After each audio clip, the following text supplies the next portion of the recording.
Warning: the SCP Foundation audio archive is classified. Access by unauthorized personnel is strictly prohibited. Perpetrators will be tracked, located, and detained.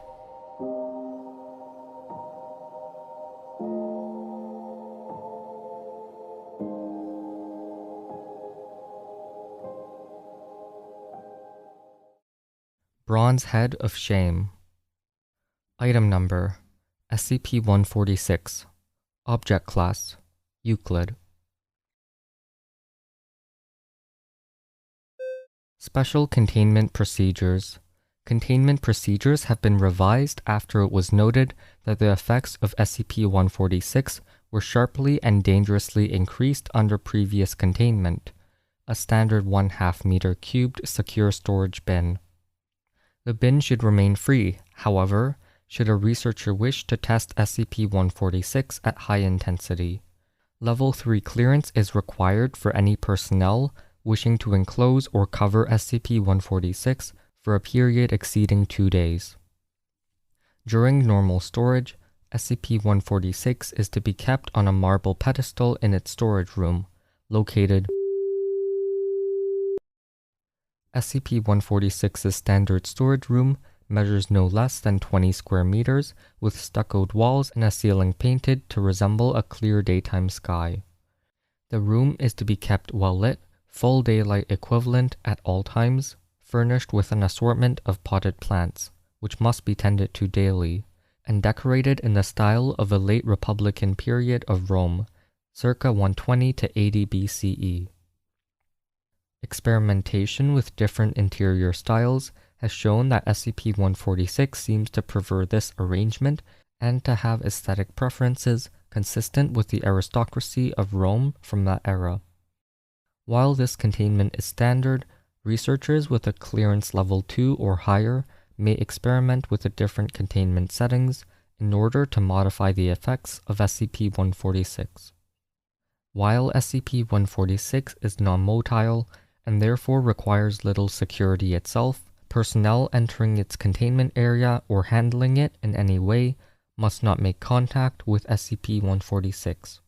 Any attempts to cover SCP-146 in order to prevent eye contact is prohibited, as this has been shown to increase SCP-146's effect at an unpredictable rate. In general, 1 day of covering or confinement will cause SCP-146 to skip over the beginning phase of its effect and begin with the most traumatic memories. After 3 days, SCP-146 has been shown to produce its effect without having to make direct eye contact first. After 7 days, the effect of SCP-146 is both far more intense and no longer confined to subjects within SCP-146's field of vision. Researchers in an adjacent room were affected and one was permanently. Permission to experiment beyond 7 days is denied by the Order of O5. Blinders and decorative screens are available for personnel who must enter SCP-146's containment area for maintenance. Description: SCP-146 is a hollow bronze head, apparently a fragment of a complete statue or bust, depicting a crowned young woman or perhaps an effeminate young man. The head exhibits severe verdigris over much of its surface. The crown of SCP-146 is inlaid with silver decorations, and its eyes, the apparent source of SCP-146's effects, are beaten silver, shine to be mildly reflective. To date, SCP-146 has not exhibited any signs of movement, but its reaction to certain decor in its containment area indicates that it may possess a degree of sentience, if not outright sapience. If SCP-146 is able to communicate, it has not yet done so. SCP-146 exhibits the ability to access and bring to mind certain memories in those who initiate eye contact. These memories are usually tied to a sense of guilt or shame in the subject.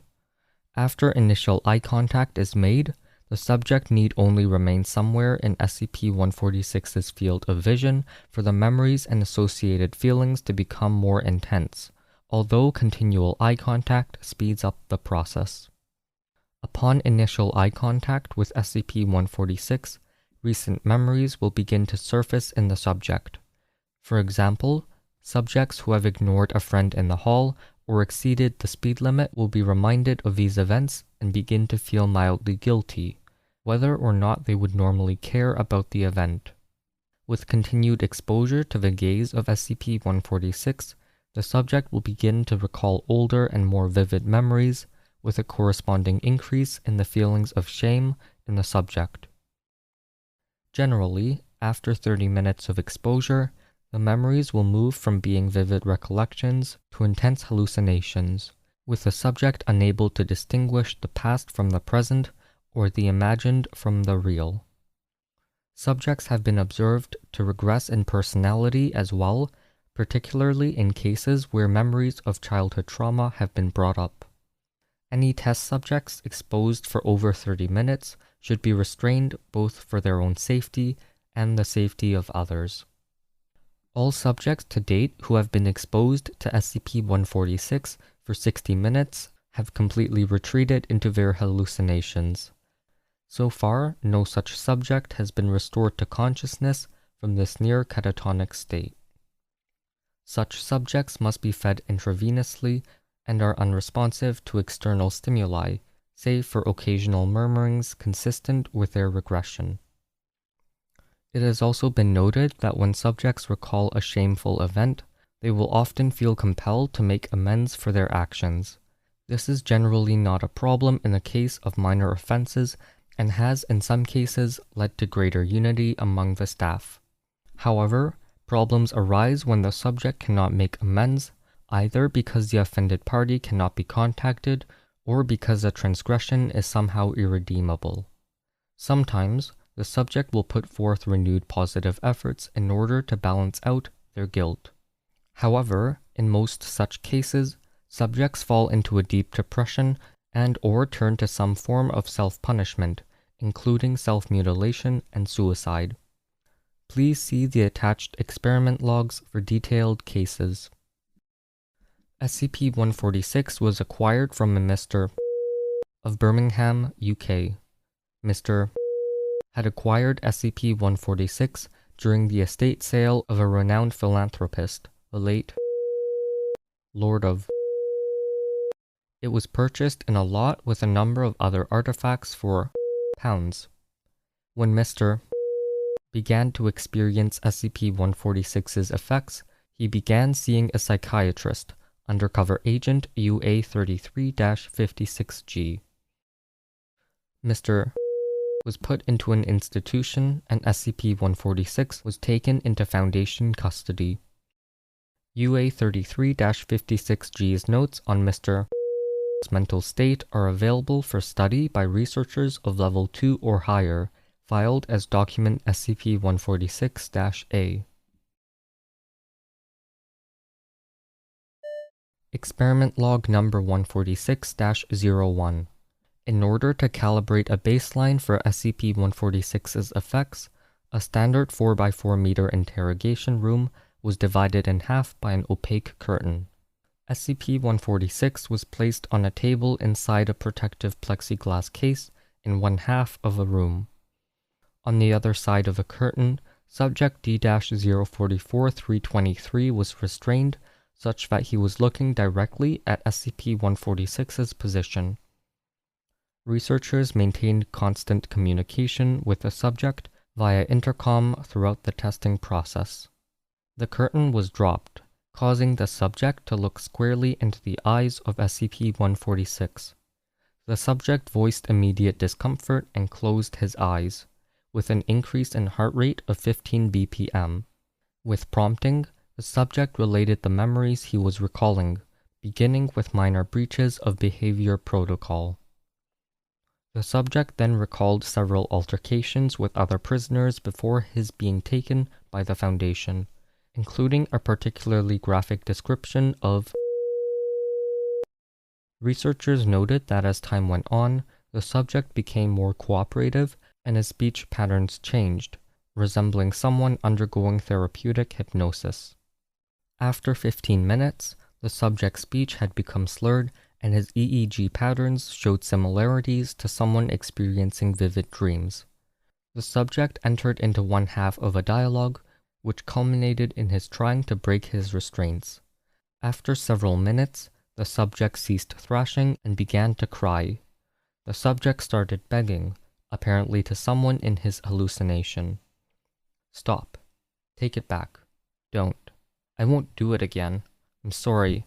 I don't want to. Not again. Stop. Please."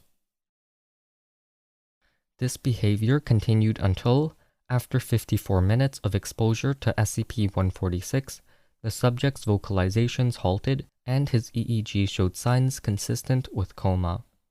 After an additional hour, no further effects were observed, and the subject was removed and euthanized. Post-mortem examination of his brain noted abnormal levels of and which neuropathologist Dr. described as an indicative of. Note: at this point, SCP-146 was being kept along with the other artifacts purchased at auction, because it was not yet known that the effect was confined to SCP-146 alone. I theorize that this containment approximated favorable containment, and therefore kept SCP-146's effect at its base strength. Professor Scully. Experiment Log Number 146-04. The first experiment conducted after it was determined that SCP-146 consisted only of a bronze head took place after SCP-146 had been moved to a standard 1/2 meter cubed storage bin, where it had remained for 2 days. Subject D-044784 and SCP-146 were placed on opposite sides of a curtain in a standard interrogation room, as in previous experiments. The subject was restrained as in previous experiments. When the curtain was dropped, the subject reported an immediate headache and began to cry. The subject's heart rate jumped to 180 BPM, but then dropped rapidly to 40 BPM, and the subject lost consciousness. Medical personnel entered the room and began examining the subject, at which time the subject regained consciousness, her heart rate spiking to 175 BPM. The subject struggled violently against her restraints and was soon able to break the restraint on her right arm, severely damaging her own arm and hand in the process. Paramedic D was injured as a subject struck him in order to gain access to his first aid kit. The subject was able to grab a small scalpel and jam it into her own neck before guards could regain control. Medical staff administered first aid, but the subject died during emergency surgery due to blood loss. Note: after several similar incidents, it was determined that SCP-146's ability was affected by its containment. Anyone wishing to do further research must take this into account, as even brief accidental exposure could prove harmful. Professor Scully.